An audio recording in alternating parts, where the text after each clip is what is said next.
तो ये सब टोटल हमारा क्या है, चैप्टर हो गया टोटल। सीबीएसई वाले को 14 चैप्टर और बिहार बोर्ड वाला जो है स्टेट वाला उसको हम लोग को टोटल 15 चैप्टर पढ़ना होगा। ठीक है, तो ये सब, तो ये टोटल 15 चैप्टर है। अच्छा, कल हम लोग चैप्टर 1 स्टार्ट करेंगे। चैप्टर 1 कौन सा, इलेक्ट्रिक चार्जेस एंड फील्ड। ठीक है, अच्छा अभी हम लोग थोड़ा सा बेसिक इसमें जो जो हम लोग यूज करेंगे ना, हल्का सा, बस एक क्लास उसका वन शॉट दे देते हैं। जैसे इसमें एक चीज यूज होता है ज्यादातर मात्रा में, इंटीग्रेशन। वो पता ही होगा तुम लोग को, थोड़ा सा हमको जान, इंटीग्रेशन हो सकता है किसी को नहीं पता हो, इसीलिए हम करते रहे। तो इंटीग्रेशन में भी कैसा इंटीग्रेशन बता देते हैं। जैसे कि अगर मान लिया जाए ये एक्स स्क्वायर dx इस तरीके से इंटीग्रेशन करने के लिए बोले, ठीक है, तो इसका इंटीग्रेशन करने आता है सब लोग को, और नहीं आता होता है ना, क्या क्या कोई कोई बच्चा लोग को नहीं भी आता, तो इसीलिए हम थोड़ा थोड़ा तेजी में बता देते हैं। जैसे ये जो चिन्ह होता है ये इंटीग्रेशन का चिन्ह, इसमें यहां पे ऐसे लिख दिए, मतलब ये क्या, एक्स स्क्वायर का इंटीग्रेशन करना है dx मने x के हिसाब से, ये इसका मतलब होता है। ठीक है, अच्छा, तो ये जो d के बाद जो लिखा रहता है ना, क्या लिखा हुआ है, x, तो ये d के बाद x लिखा हुआ है ना, तो इसी x के पावर को देखते हैं यहां पे। ये चिन्ह होता है किसका, इंटीग्रेशन का। इस चिन्ह का मतलब समझ जाएंगे कि हमको इंटीग्रेशन करना है। ठीक है, इस चिन्ह के अलावा और dx के अलावा जो भी चीज रहता है, ये चिन्ह और dx के अलावा जो भी चीज रहता है उसका हमको इंटीग्रेशन करना होता है। यानी कि हमको इंटीग्रेशन करना है किसका, एक्स स्क्वायर का। जिसका इंटीग्रेशन करना होता है उसको यहां पे लिख दिए। अब यहां पे d के बाद सटा हुआ कौन है, x है, तो हम समझ गए कि वो x के हिसाब से करना है। और अब हम लोग जिसका करना होता है उसमें x को ढूंढेंगे। देखिए, अब इसके पावर पे ध्यान देते हैं हम लोग। x के हिसाब से करना है, x के पावर को देखेंगे। x के पावर में कितना है, 2 है। पावर में एक जोड़ देना होता है, जोड़ के जितना आया उतना से भाग दे देना होता है। बस एकदम सिंपल सा चीज है, जोड़ के जितना आया उतना से भाग दे दिए। इंटीग्रेशन का काम हमारा यहां पे खत्म हो जाता है। इसको देखो तो कितना होगा, x का पावर 3 बटा क्या, 3, हमारा काम खत्म। जो मैथ वाले होते हैं वो थोड़ा ज्यादा डिटेल में पढ़ते हैं कि ऐसे इंटीग्रेशन करके एगो कांस्टेंट चीज भी यहां पे जोड़ना पड़ता है, लेकिन हमको उतना भी बारीकी में जाने की जरूरत है। हमको जितना का काम है फिजिक्स में हम सिर्फ उतना ही बात करेंगे। ठीक है, पावर में बस एक जोड़ना है, जोड़ के जितना है उतना से भाग दे देना है। बस इतना जो चीज खाली पता है, काम हो जाएगा हमारा। ठीक है, अच्छा, दूसरा इस प्रकार का इंटीग्रेशन, जैसे मान लिया जाए अगर कहीं लिखा हुआ है कि 5 है, एक्स स्क्वायर है और dx है, ऐसे करके लिखा रहता है। ठीक है, तो ऐसे करके लिखा रहेगा, तो इसमें देखो तो क्या 5 इंटू एक्स स्क्वायर है ना, तो ये जो कांस्टेंट टर्म है ना यहाँ पे 5, ठीक है, इसको हम चाहे तो इंटीग्रेशन के बाहर लिख सकते हैं। तो यानी कि ऐसे हो गया 5 एक्स स्क्वायर dx। यानी ये जो कांस्टेंट चीज था, जो फिक्स वैल्यू था, अचर था, इस कांस्टेंट चीज को, अचर को, इसको हम लोग क्या कर लिए, खींच लिए बाहर। तो बाहर खींच लिए तो अंदर में खाली क्या बचा, एक्स स्क्वायर dx। अच्छा, अब ये सवाल तो इसी जैसा हो गया ना, तो अब हम इसी जैसा इसको हल कर सकते हैं। तो यानी ये जो बाहर आया, ये कुछ नहीं का मतलब क्या होता है, गुना में है। कुछ नहीं लिखा मतलब यार 5x स्क्वायर मतलब 5 तो गुना में, बाहर खींच लिए तो 5। ठीक है, कांस्टेंट चीज को बाहर खींचे। अच्छा, उसके बाद ये एक्स स्क्वायर का इंटीग्रेशन करना था। ठीक है, तो एक्स स्क्वायर का इंटीग्रेशन करना था तो क्या करेंगे, पावर में एक जोड़ दिए और जोड़ के जितना आया उतना से क्या किए, भाग दिए। तो इंटीग्रेशन हमारा हो गया 5 into X to the power क्या, 3/3, हमारा आंसर। इसमें एक ही चीज सीखने वाला है कि अगर इंटीग्रेशन के अंदर में कोई कांस्टेंट चीज, बहुत खास है, बहुत ज्यादा इंपॉर्टेंट चीज है, कोई भी इंटीग्रेशन के अंदर अगर कुछ हमारा कांस्टेंट चीज रहता है, कांस्टेंट मतलब कोई फिक्स संख्या, फिक्स चीज जो कि बदल नहीं रहा हो, तो हम लोग उसको इंटीग्रेशन के बाहर निकाल सकते हैं। यही एगो चीज सीखना है, इसका एकदम भारी यूज है आपको चैप्टर 1 में। अच्छा, उसके बाद इसका मतलब अगर हमको इस प्रकार से अगर कहीं लिखा हुआ रहे, इंटीग्रेशन करना है e और एक्स स्क्वायर dx का, ऐसे करके लिखा रहे, तो e तो वही ना हो गया 5 जैसा फोटो में है ना, तो हम लोग जैसे 5 को बाहर निकाले वैसे e को बाहर निकाल सकते हैं। यानी कि हम लोग इस सवाल को इस तरीके से लिख सकते हैं, e एक्स स्क्वायर dx, ऐसे करके सवाल को तो लिख सकते हैं, बाकी तो जान रहे बनाना। अच्छा, अब इसी में एक बात और होता है, अगर मान लिया जाए इस प्रकार से ऐसे दिया रहे इंटीग्रेशन, हाँ इंटीग्रेशन करना है किसका, डीएक्स, गेट हटा देना बाबू। अगर लिखा हुआ रहे कहीं पर क्या, डीएक्स, डीएक्स का क्या करना है हमको, इंटीग्रेशन करना है, ठीक है। तो डीएक्स का इंटीग्रेशन करना है अगर इस तरीके से लिखा रहे, तो अब इसमें हम लोग कैसे इंटीग्रेशन करेंगे, तो कभी सिर्फ डीएक्स रहे और कुछ है नहीं, तो ऐसी स्थिति में डीएक्स का इंटीग्रेशन लिखते हैं हम लोग एक्स। अगर ऐसे लिखा हुआ इंटीग्रेशन करना है डीजेड का, तो डीजेड का इंटीग्रेशन हम लोग लिखेंगे जेड, डीजेड का इंटीग्रेशन जेड। अच्छा फिर से ये एक्स स्क्वायर डीएक्स ऐसे करके इंटीग्रेशन का चिन्ह था, तो इस एक्स स्क्वायर का इंटीग्रेशन कैसे करते हैं, पावर में एक जोड़ेंगे, जोड़ के जितना आएगा उतना से भाग दे देंगे, इंटीग्रेशन हो गया। एक्स का पावर सिर्फ 2 था, उसमें एक जोड़े, 2 + 1 जोड़ के जितना आया उतना से क्या किए, भाग दे दें। यहां पर वही चीज है, सेम सवाल है, बस इसी में क्या किए, 5 से गुना किए। 5x² dx है, ये कांस्टेंट चीज है, 5 एक संख्या है, तो हम लोग संख्या को क्या कर सकते हैं, इंटीग्रेशन के बाहर निकाल सकते हैं। नियम ये कहता है कि अगर कोई भी कांस्टेंट चीज यानी कि जो बदलने वाला नहीं हो, वो अगर इंटीग्रेशन के अंदर में रहता है तो उसको हम लोग बाहर खींच लेते हैं। तो इसको हम लोग बाहर खींच लिए। अब ये सवाल x² dx इंटीग्रेशन ऐसे है, इसका इंटीग्रेशन करना है तो पावर में एक जोड़ते हैं, जोड़ के जितना आता है उतना से भाग देते, 5x⁻3/3। जैसे इस तरह का फोटो रहेगा, बोलेगा ई कांस्टेंट है, तो ई को हम लोग क्या कर लेंगे, बाहर खींच लेंगे।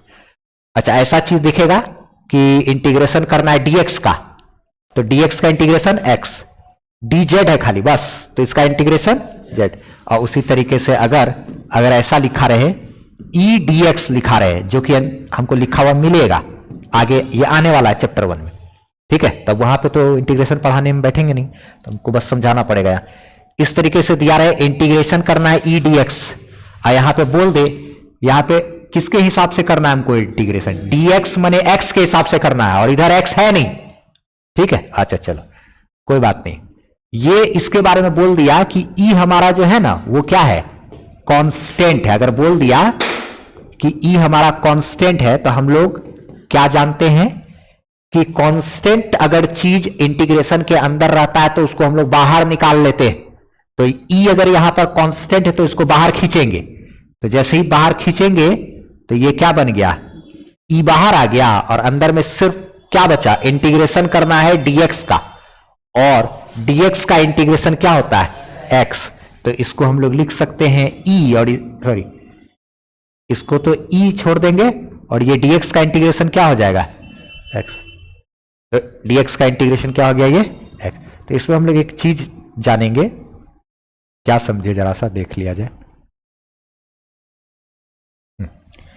जैसे कि तो यहां पर अगर हमको इस प्रकार से इंटीग्रेशन अगर ऐसे करके हमको मिलेगा तो कैसे बनाएंगे, जरा फिर से देख लो। जैसे अगर हमको बोलेगा ई डी ए इंटीग्रेशन ऐसे करके, ठीक है, और बोल दिया कि ई हमारा क्या है, कांस्टेंट, ई हमारा क्या बोला, कांस्टेंट है। तो ऐसी स्थिति में ई को हम लोग बाहर खींचेंगे, ई को हम लोग बाहर खींच लेंगे, और अंदर में क्या बचेगा, खाली डीए। तो ई को तो बाहर खींच लिया, डीए का इंटीग्रेशन ए, डीएम का इंटीग्रेशन एम, डीएक्स का इंटीग्रेशन, एकदम छोटा सा चीज है। और एक बात जो लेट आए तो थोड़ा हम एक बार फिर से बता देते हैं, एक्स का पावर 5 है, ऐसे dx है, ऐसे करके कभी ये वैसा फोटो नजर आए तो इसमें हमको समझ लेना है ये चिन्ह का मतलब कि इंटीग्रेशन करना है x का पावर 5 का, dx माने x के हिसाब से। तो हम लोग ये पावर जो होता है ना, इसका इंटीग्रेशन करना होगा, x का पावर 5 का इंटीग्रेशन। तो क्या नियम ये कहता है कि पावर में एक जोड़िए, और जोड़ के जितना है उतना से भाग दे दीजिए, आपका इंटीग्रेशन हो गया। यानी कि क्या, x का पावर 6 भागा, इंटीग्रेशन बहुत आसान है, पावर में एक जोड़ना है, जोड़ के जितना है उतना से भाग, बात खत्म। बस इतने तो चीज होता है इंटीग्रेशन, ठीक है। अच्छा, और एक प्रकार का और भी इंटीग्रेशन होता है, जरा वो भी हम लोग समझते हैं। जैसे कि एक होता है इंटीग्रेशन विथ लिमिट, ये भी बहुत VBI है, इंटीग्रेशन विथ लिमिट। अब डिफरेंशिएशन का उतना यूज नहीं है, लेकिन इंटीग्रेशन का है। जैसे अगर हमको दे देगा सवाल एक्स स्क्वायर डी एक्स ऐसे करके, और बोलेगा क्या कि हमको एक्स स्क्वायर का इंटीग्रेशन कीजिए, डीएक्स मने होता है एक्स के हिसाब से, ठीक है। करना किसका है? खाली एक्स स्क्वायर का। ये डीएक्स और ये चिन्ह को छोड़ देते हैं, उसके अलावा जो रहता है उसका हमको इंटीग्रेशन करना है।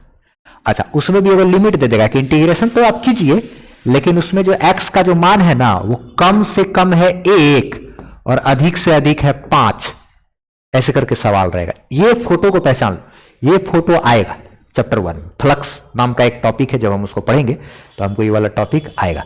तो जैसे ऐसा इंटीग्रेशन करने के लिए देगा तो तुरंत ऐसा वाला चीज में एक्स स्क्वायर का ना करना है जी, तो पावर में क्या करेंगे? 1 जोड़ देंगे।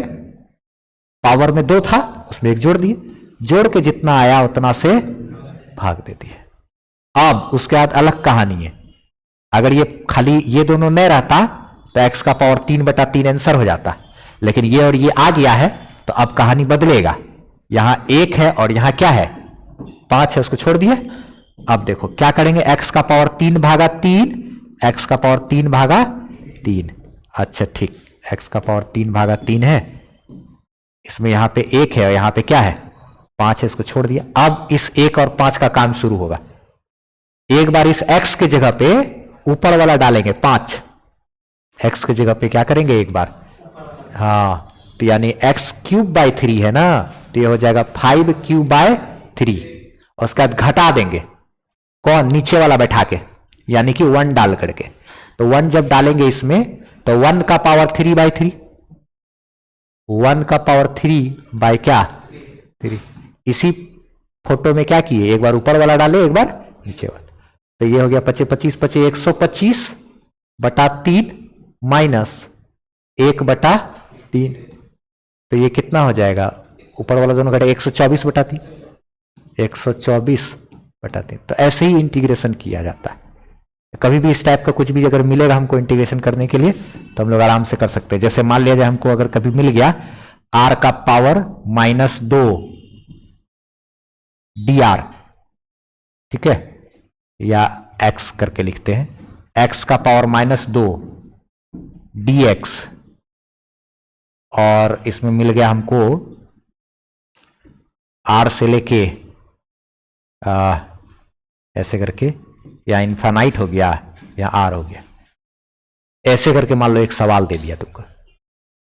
ये सवाल और ये सवाल में कोई खास अंतर नहीं है, बस जहां जहां जैसे जैसे इसमें किए हैं वैसे वैसे अगर इसमें तुम कर लिए तब तो समझ लो कि हो गया। लेकिन ऐसे ही सेम फोटो आएगा एक बार भविष्य में, हम लोग जब फिजिक्स पढ़ेंगे तो ये है। तो इसमें करना क्या है, x का पावर -2 है, तो इसको कैसे करेंगे? पावर में 1 जोड़ देंगे, और जोड़ के जितना आया उतना से भाग दे देंगे। एकदम बस सावधानी से वही काम कर देना। यहां अनंत है, ये इन्फिनिटी। अच्छा ये क्या है? r है। तो अब एक चीज देखो, इसको कैसे कैसे हल किए। ये x का पावर -1 अब बटा में -1, x का पावर में -2 प्लस -1 और नीचे में क्या -1, तो ये क्या हो गया? हल करो जरा सा। x का पावर में बताओ -1 भागा, ये आएगा, ये सेम चीज जो है ना फोटो एक बार आएगा, इसीलिए हम कराए। यहां नीचे में अनंत है, यहां पे क्या है? r है। बस एक बार हल्का देखा हुआ है ना, जब समय पढ़ा रहे होंगे उस समय जब करेंगे तो समझ में, ओ हाँ ऐसा होता है, बस हो गया। उतना भी एक्सपर्ट नहीं करना। इसमें मैथ कितना लोग का है? मैथ वाला को तो दिक्कत नहीं है, बायोलॉजी वाला थोड़ा बस जो समझ ले रहे हो तो हो गया। अभी इसी में क्या है, इससे तो भारी भारी इंटीग्रेशन पढ़ना पड़ता है, मैथ वाले को पढ़ना ही पड़ेगा। अब यहां तक तो खाली किए, इसको थोड़ा सा अच्छा बना लेते हैं, देखने में थोड़ा ठीक लगी। इसको क्या कर सकते हैं, ये माइनस को यहां लिख सकते हैं, देखो तो -x का पावर -1, ये इंफिनिटी और r। देखो तो ये फोटो और ये फोटो जब एक है, यही माइनस को हम यहां कर दिए बगल में, कर सकते हैं ना। अच्छा ठीक, अब उसके बाद ये माइनस तो ठीक है, ये x का पावर -1 का मतलब क्या हुआ? 1/x, x का पावर -1 का मतलब 1/x क्या? अच्छा, उसके बाद ये इंफिनिटी है और ये क्या है? r है। अब इसी में क्या करना होता है? लिमिट का काम। इस बार x की जगह एक बार ऊपर वाला माइनस, फिर x की जगह पे एक बार क्या? नीचे वाला। ठीक है, तो -1/x की जगह पे r डाले। देखो इसी फोटो में एक बार ऊपर वाला डाल दिए और उसके बाद क्या करते हैं? घटाते। किसको? नीचे वाला डाल के। इसी x में क्या करेंगे? नीचे वाला डालेंगे, यानी कि -1/x की जगह कौन डालेंगे? इंफिनिटी। ऐसे करके बैठा दिए। अच्छा, -1/इंफिनिटी क्या हो गया? ये 0। कोई भी चीज बटा इंफिनिटी क्या हो गया? 0। तो उसका कहानी खत्म। तो इधर हमारा क्या बचा? -1/r। ये माइनस उधर क्या? 0। तो यानी कि क्या है? -1/r। ये मान लो आया। अगर हमको इसमें कुछ करना पड़ेगा इस टाइप का मिलता जुलता चीज आएगा, एक सेम टू सेम चीज करेंगे कभी। तो जब करेंगे तो वहां पे दिमाग काम करे। ओ अच्छा, देखा देखा सा चीज है तो समझ में आ जाएगा, बस इसीलिए हम करा दिए। ठीक है, तो इसमें इंटीग्रेशन में सिंपल लिमिट वाला रहेगा। तो पहले तो खैर आपको पावर में एक जोड़ना है, जोड़ के जितना है उतना से भाग दे देना है। अब एक स्टेप हो गया काम, और उसके बाद जब लिमिट का काम क्या करेंगे? एक बार x की जगह पे ऊपर वाला, -x की जगह पे बस। और इंटीग्रेशन में क्या हम लोग खास सीखे कि अगर कोई भी कांस्टेंट चीज है तो इसको इंटीग्रेशन के बाहर निकाल सकते हैं। ये कांस्टेंट है अगर, तो इसको हम लोग बाहर निकाल लेंगे। और dA है तो उसका इंटीग्रेशन क्या होगा? a। dx का इंटीग्रेशन x। बस इतने तो चीज सीखना है। और कहीं भी इंटीग्रेशन करते हैं तो क्या करते हैं? पावर में एक जोड़ते हैं, जोड़ के जितना आता है उतना से। तो पहला बात इंटीग्रेशन में ये सीखे कि पावर में एक जोड़ना है, जोड़ के जितना है उतना से भाग देना है। दूसरा बात ये सीखे कि अगर इंटीग्रेशन के अंदर में कोई कांस्टेंट चीज है जो नहीं बदल रहा तो उसको बाहर खींच सकते हैं। तीसरा बात सीखे कि dx का इंटीग्रेशन x, dx का इंटीग्रेशन x, dz है तो इंटीग्रेशन z, dA है तो इंटीग्रेशन उसका क्या कर देंगे? a। इतना तो बात है। एगो लिमिट वाला है ना, तो उसमें क्या करते हैं? पहले इंटीग्रेशन करके एक बार क्या करते हैं? इसका इंटीग्रेशन करके एक बार ऊपर वाला बैठा देते हैं, अब माइनस एक बार नीचे वाला बैठा देते हैं। तो इतना तो बात है जो इंटीग्रेशन में है। ठीक है, कभी न कभी इंटीग्रेशन का अगर नाम सुने होगे तुम लोग तब तो फिर ठीक हो जाएगा ये चीज। इंटीग्रेशन में यही एक छोटा छोटा सा बात आया था। फिर एक वो चीज और है, वेक्टर का कॉन्सेप्ट। ठीक है, इसमें हल्का सा ये टोटल चैप्टर का नाम, बिहार बोर्ड वाला को 15, सीबीएसई वाला को सिर्फ 14 चैप्टर पढ़ना है। इंटीग्रेशन में इतना तो बात समझे हम लोग। अच्छा ठीक, आगे एक चीज और जान लो, थोड़ा सा ना वेक्टर का काम पड़ता है हल्का सा हमको। कुछ खास हम डिफरेंशिएशन का बातचीत नहीं किए। किसका बात किए? इंटीग्रेशन का, जिसका यूज पड़ेगा तुरंत। ठीक है, वो डिफरेंशिएशन वगैरह का चर्चा थोड़ा सा चैप्टर नंबर 2 में आता है। नाम सुने होंगे डिफरेंशिएशन और इंटीग्रेशन, है ना। तो इंटीग्रेशन चैप्टर 1 में अभी तुरंत आएगा। जो करा है ना वो सब अभी आएगा। ठीक, 4 5 6 7 कुछ क्लास के बाद आ जाएगा। और उसके बाद जो डिफरेंशिएशन है वो चैप्टर 2 में थोड़ा उसका आता है चर्चा। तो चलो, तो अब बाकी नॉर्मल जो 37 डिग्री 60 डिग्री का मान तो ये सब पता होना चाहिए।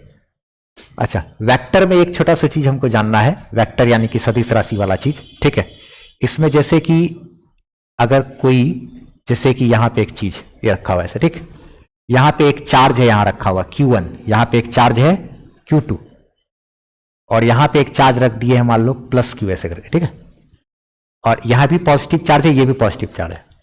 ये पॉजिटिव चार्ज इसको इधर धक्का मार रहा है, मान लो F1 फोर्स, ये पॉजिटिव चार्ज इसको धक्का मार रहा है इधर F2 फोर्स, और दोनों फोर्स के बीच का एंगल है थीटा, और ये फोर्स है मान लो 20 न्यूटन।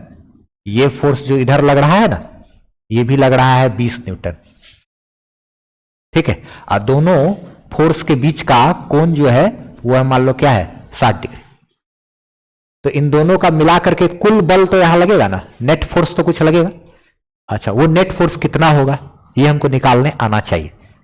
जैसे अगर मान लिया जाए, अगर हम लोग को ऐसा सिचुएशन देता कि कोई छोटा सा चार्ज है यहां पे, एक +Q कोई चार्ज है, ठीक है, इस चार्ज के पास दूसरा और कोई चार्ज सप्लाई, तो अगर एक फोर्स इधर लग रहा है इस चार्ज के ऊपर F1 बराबर 20 न्यूटन, और एक फोर्स और लगा रहा है इसके ऊपर F2, और वो भी कितना है 20 न्यूटन, तो जो नेट फोर्स होगा वो कितना लग गया इसके ऊपर, दोनों फोर्स एक ही दिशा में है, तो नेट फोर्स क्या हो गया 40, 20 और 20 40 न्यूटन। अच्छा ठीक है, इतना तो यहां पे तो हम लोग समझ गए। ठीक है, दूसरा स्थिति, अगर यहां पे कोई पॉजिटिव चार्ज है, इसके ऊपर एक फोर्स इधर लग रहा है F1 बराबर 20 न्यूटन, और इसके ऊपर इधर एक फोर्स लग रहा है F2 बराबर 20 न्यूटन, तो अभी नेट फोर्स क्या होगा 0। नेट फोर्स क्या हो जाएगा 0, कैंसिल। अच्छा, अगर इधर 20 होता और इधर अगर 13 न्यूटन होता तो नेट क्या आता 7 है ना, 20 माइनस 13 7 आ जाता ना। अच्छा, दोनों 20 और 20 है, दोनों उल्टा दिशा में तो कैंसिल कर लिया, दोनों एक ही दिशा में तो जुट गया। अच्छा ठीक है, अगर एक होता 13 एक होता 7 और दोनों एक ही दिशा में होता तो भी जोड़ देते। अच्छा ठीक ठीक ठीक ठीक ठीक ठीक। अच्छा, लेकिन इसी सिचुएशन में एक स्थिति तो ऐसा भी तो बन सकता है ना, जो यहां बनाया है फोटो, मान लिया जाए इधर भी F1 बराबर क्या 20 न्यूटन, इधर F2 बराबर क्या आ गया, ये भी 20 न्यूटन है, लेकिन दोनों के बीच का जो कोण है ना, पॉजिटिव चार्ज पे एक इधर फोर्स लग रहा है एक इधर फोर्स लग रहा है, तो जो नेट फोर्स है वो कितना होगा, थीटा दोनों के बीच का क्या दे दिए है 60 डिग्री का कोण। अब हमको ऐसी स्थिति में अगर हमको कुल बल पता करना है, नेट फोर्स पता करना है कितना होगा, तब हम यहां पे 40 ये सब चीज नहीं होगा, उसको पता करने के लिए, नेट फोर्स पता करने के लिए हमको अलग से वेक्टर का एक फॉर्मूला लगता है। इन दोनों का ऐसे नेट तो बीच में ना आएगा, नेट फोर्स ऐसे बीच में आएगा। जैसे अगर किसी भी चीज को हम लोग क्या करते हैं, जैसे बुक कॉपी देखेंगे, बुक तो है ना, इसी में अगर मान लिया जाए हम लोग, जैसे ये एनसीईआरटी बुक है ना, इसको हम लोग क्या किए, जैसे अगर एक फोर्स इधर लगाए एक फोर्स इधर लगाएंगे, तो ये दोनों फोर्स के कारण ये वस्तु ऐसे बीच में न जाएगा। एक फोर्स इधर लगा रहे एक फोर्स इधर लगा रहे, तो इन दोनों फोर्स का, ये और ये फोर्स का जो रिजल्ट होगा वो किधर होगा, ऐसे बीच में, एक इधर तो गया किधर बीच में। अच्छा, तो यही यहां पर हम लोग के साथ होगा, एक फोर्स इधर है एक फोर्स इधर है, तो इन दोनों फोर्स का नेट फोर्स किधर आएगा बीच में, और ये जो नेट फोर्स जो बीच में आएगा उसका फॉर्मूला कोई बता सकते हो क्या होता है? हाँ वही होता है, जैसे ये ए है ये बी है, तो फॉर्मूला कहता है root under a square plus b square plus 2ab into cos theta. तो यहां F1 F2 के टर्म में है, तो F1 square plus F2 square plus 2F1 F2 cos theta, यहां 60 डिग्री है तो 60 डिग्री डाल देंगे। ये एक फॉर्मूला होता है, इसको इस्तेमाल करना पड़ेगा।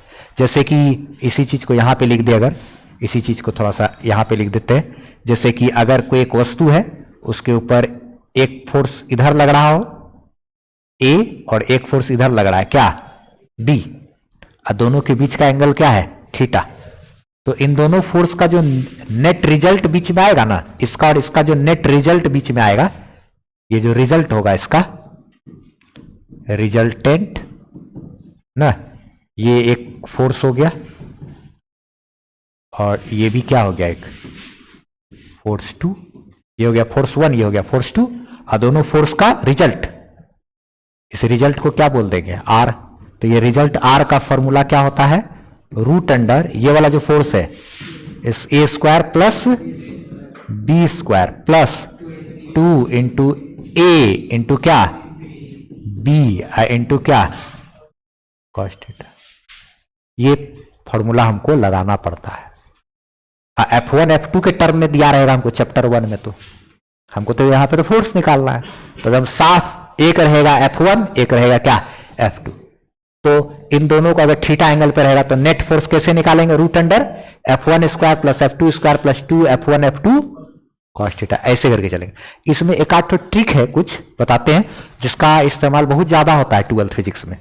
क्या ट्रिक वगैरह का बात कर रहे हैं वो चीज जरा समझ लेते हैं, ये सारा चीज अभी उसका PDF दे देंगे। जैसे कि एक आध ट्रिक है इसमें, ठीक है, ट्रिक क्या क्या होता है। एक ट्रिक ये कहता है कि अगर और वो फॉर्मूला पे लगाने के बाद वो ट्रिक ऐसे ही आ जाता है। जैसे F1 बराबर ये मान लो x है, ये F2 बराबर x है, यानी दोनों तरफ बराबर फोर्स लग रहा। जैसे 20 और 20, जैसे उदाहरण के लिए इधर क्या हो गया 20 न्यूटन, और इधर भी क्या है 20 न्यूटन, और दोनों के बीच का एंगल थीटा बराबर अगर 60 डिग्री है। ऐसा सिचुएशन एनसीईआरटी में 2-3 सवाल है जिसमें ना ऐसे सिचुएशन देखने को मिलता है। जब हल करेंगे ना तो बीच में क्या होगा ना, ऐसा सिचुएशन आ जाएगा कि चार्ज पे इधर का लगने वाला फोर्स और इधर का लगने वाला फोर्स बराबर है, तो इधर का भी फोर्स x, इधर का भी फोर्स x, अब बीच का एंगल 60 डिग्री। ऐसा सवाल आता है अक्सर। तो हम लोग अगर मान लो न्यूमेरिक एनसी मतलब ऑब्जेक्टिव अगर बना रहे हैं तो ये तो ट्रिक इस्तेमाल कर सकते हैं। और थोड़ा बहुत स्पेस चलेगा ऐसे फान करके भी। इन दोनों के बीच का ऐसे करके क्या करेंगे, नेट फोर्स। तो नेट फोर्स फॉर्मूला से अगर हमको निकालना पड़ेगा तब तो हमारे पास फॉर्मूला तो वही है ना, इसका 20 का स्क्वायर प्लस ये ना, ये भी x है ये भी x है, तो क्या करेंगे a square x square plus x square plus 2 into x into क्या x इंटू क्या cos 60, ऐसे करके सॉल्व करना पड़ता। लेकिन ट्रिक क्या कहता है ना कि डायरेक्ट इसको जब तुम हल करोगे तो डायरेक्ट आ जाएगा। वो याद रखना, अगर 60 डिग्री रहे तो x√3 डायरेक्ट हो जाता है। तुम इसको हल भी करोगे तो x√3 ही आएगा। यानी इधर का फोर्स अगर x है, इधर का फोर्स x है, बीच का एंगल 60 डिग्री है, तो रिजल्ट इसका क्या आएगा x√3। तो जैसे यहां पर क्या होगा F नेट बराबर 20 न्यूटन, 20 न्यूटन, तो ये 20√3 न्यूटन आंसर डायरेक्ट। 60 डिग्री का कोण 20 60 डिग्री का है तो 20√3।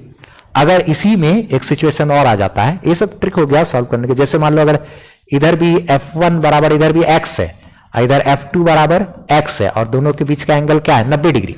तो इसमें अगर तुम फॉर्मूला पे बैठाओगे तो क्या बैठाओगे, यही ना बैठाओगे x square plus x square plus 2 into x into x into cos 90। cos 90 क्या होता है 0, इतना का टर्म खत्म हो जाएगा। तो जब इसको सॉल्व करेंगे x स्क्वायर 2x स्क्वायर, तो ऐसी स्थिति में दो को बराबर वेक्टर है, यानी इधर भी x इधर भी x, तो इनका जो नेट आएगा ना वो आ जाएगा x√2। बस दो वेक्टर बराबर है, दोनों के बीच का एंगल अगर 90 डिग्री है तो रिजल्ट क्या आएगा x√2, और 60 डिग्री का एंगल है तो x√3। अच्छा एक बात और, अगर मान लिया जाए ऐसा है F1 बराबर ये भी x है और F2 ये भी क्या है x है, और दोनों के बीच का एंगल थीटा बराबर 120 डिग्री है। अब इन दोनों का जो नेट आएगा ना, हाँ ये जो F नेट आएगा ना, अगर दोनों x x है बराबर और दोनों के बीच का एंगल 120 डिग्री, तो ऐसे स्थिति में रिजल्ट पता है x ही आ जाता है। ये रिजल्ट किसके बराबर हो जाएगा x के, बीच में ही रहेगा, इन दोनों के बीच में x रिजल्ट। अच्छा इसमें जब फॉर्मूला में तुम बैठाओगे सॉल्व करोगे तो फॉर्मूला के हिसाब से तो यही लिखोगे x square plus 2 into x into cos 120।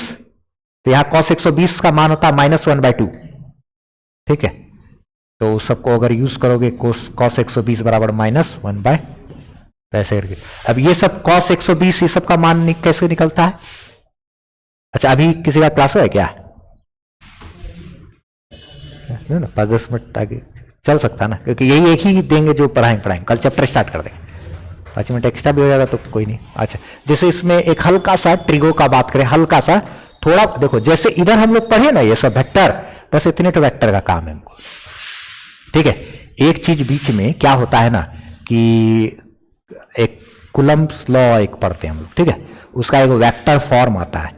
तो वो जब पढ़ते हैं हम लोग उस समय हमको एक यूनिट वेक्टर नाम का एक टॉपिक पढ़ना ही पड़ता है। वो अगर हम अभी पढ़ा देंगे ना तब हम चैप्टर में अगर घुसेंगे तब तक भूल जाएगा लोग, ठीक है। तो इसलिए जिस समय हम पढ़ा रहे होते हैं कुलम्ब्स लॉ का एक वेक्टर फॉर्म होता है, एक स्केलर फॉर्म होता है, एक होता है वेक्टर। स्केलर यानी कि अदिश राशि वाला, एक सदिश राशि वाला। तो जो वेक्टर वाला फॉर्म होता है तो उसमें वहां पे ही हम तुरंत एक यूनिट वेक्टर पढ़ाएंगे और उसके बाद वो कर देंगे। बाकी जनरल हमको बस इतना ही वेक्टर का हल्का हल्का सा काम है। इतना तो वेक्टर अगर पता है तो बस आराम से हमारा चैप्टर 1 सब काम हो जाएगा, हमारा कोई दिक्कत नहीं आएगा। अच्छा ट्रिग्नोमेट्री में हल्का सा बात, ये 1-2 फार्मूला पता होना चाहिए खाली, बस एक फार्मूला तो तुमको मालूम है कि ये तो सबको मालूम रहता है, साइन 90 माइनस थीटा बराबर कॉस थीटा। ये हमको अभी काम का नहीं है, कॉस 90 माइनस थीटा बराबर क्या, ये साइन थीटा। ये दो फॉर्मूला हमको 10th में पढ़ा हुआ है, जिसका कि हमको काम अभी नहीं पड़ेगा, नहीं, उसका कोई यूज नहीं है अभी हमको, क्योंकि हमको जैसे साइन 30 डिग्री, 45 डिग्री या फिर साइन 60 डिग्री या कॉस 60 डिग्री का मान का जरूरत पड़ता है अगर, तो वो तो नॉर्मल सबको याद ही। अच्छा, लेकिन हमको अगर जरूरत पड़ जाए ये सब का, जैसे कि कॉस 120 का भी थोड़ा देर पहले जरूरत पड़ा था ना, -1/2 लिखे थे, तो वैसा सबका कैसे सॉल्व करेंगे, तो उसके लिए दो फॉर्मूला बस याद रखना। एक होता है साइन 90 प्लस थीटा, देखो साइन 90 माइनस थीटा को क्या लिखते हैं, कॉस थीटा, और साइन 90 प्लस थीटा भी कॉसे थीटा होता है। और एक लास्ट बस फॉर्मूला याद रखना, ये तो 10th में लोग रटता है, ये बस बता देते हैं और कुछ नहीं, और मेरा काम नहीं है ज्यादा। कॉस 90 प्लस थीटा, हाँ ये होता है माइनस साइन थीटा। अब जैसे हम लोग एग्जाम्पल के लिए अभी हमको जरूरत पड़ गया था, एक तो जरूरत पड़ता है तुमको कॉस 120 का, एक जरूरत पड़ता है कॉस 180 का, ये दो का जरूरत पड़ता है। तो अब तो लोग तो यादें कर लेता है, कॉस 120 -1/2 और कॉस 180 -1। जैसे कॉस 120 निकालते हैं, कॉस 120 निकालेंगे तो इसको क्या लिखेंगे, कॉस, इसको क्या लिखेंगे, कॉस 90 प्लस 30, कॉस 120 को लिखेंगे कॉस 90 प्लस क्या 30, तो कॉस 90 प्लस थीटा क्या फॉर्मूला होता है, कॉस 90 प्लस थीटा क्या था, माइनस साइन थीटा, तो ये क्या आ गया माइनस कॉस 90 प्लस थीटा, तो माइनस साइन थीटा, तो माइनस तो ठीक है, और साइन 30 क्या होता है 1/2, ठीक है। तो कॉस 120 का मान -1/2, इसको याद रखना है, ठीक है, ये बहुत ज्यादा इस्तेमाल होता है। और दूसरा एक और याद रखना है, कॉस 180 का मान, बस बस बस, उससे ज्यादा का हमको जरूरत नहीं पड़ेगा। कॉस 180 ये होता है -1, अब देखो इसको निकालेंगे अगर, तो कॉस 90 प्लस क्या लिखेंगे 90, ये cos 90 plus theta minus sine theta, अब माइनस तो ठीक है, साइन 90 क्या होता है 1, तो ये दो गो जो है ना VBI है, ठीक है, इसका भी हमको मान ध्यान में होना चाहिए, ठीक है। तो कॉस 120 -1/2 और कॉस 180 क्या होता है -1, ठीक है। ये टोटल अभी हम देंगे, स्कैन करना बस वो हो जाएगा, ठीक है, कॉपी में आ जाएगा डायरेक्ट, तो फोटो भी नहीं खींचना पड़ेगा।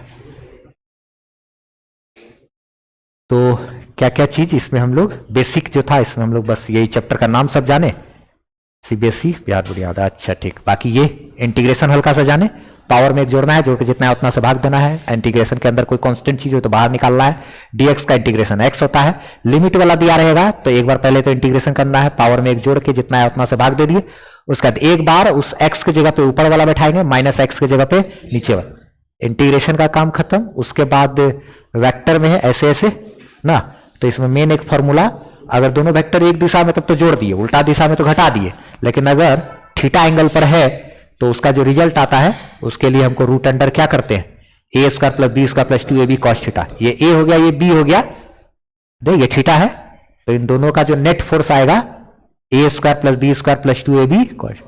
अच्छा, जैसे कि यहां पे है एक फोर्स F1 है, एक फोर्स F2 है ना, बीच का एंगल थीटा कुछ भी दिया हुआ है, तो नेट फोर्स कैसे निकालेंगे, root under F1² + F2² + 2 F1 F2 cos, ये फॉर्मूला होता है निकालने।